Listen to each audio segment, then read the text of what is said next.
I had this bolt completely round, like would have come out, and I tried everything to get it out. I don't have any bolt ejectors. I ran across to my neighbors, which my great grandfather borrowed his air compression impact. I tried pushing down on the bolt while hitting it with the impact. Impact couldn't move it. It wouldn't even budge. What I ended up doing was I took my 3-foot breaker bar and I took two 3-inch extensions, and it's a 13mm bolt, so I got a 1/2-inch socket on there, which is just slightly smaller because it was already stripped off. And I put my extensions on there.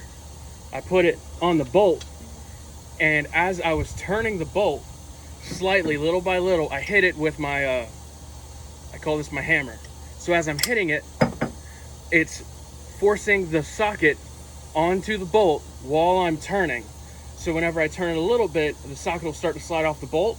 I hit it with this and it hammers it back on, but where it's already got tension on it. And I keep doing that. And I do that as if I were using a mechanical impact driver. So that's how I got that mostly stripped bolt out when nothing else worked at all. To where now I can just take my little zip gun and zip it off.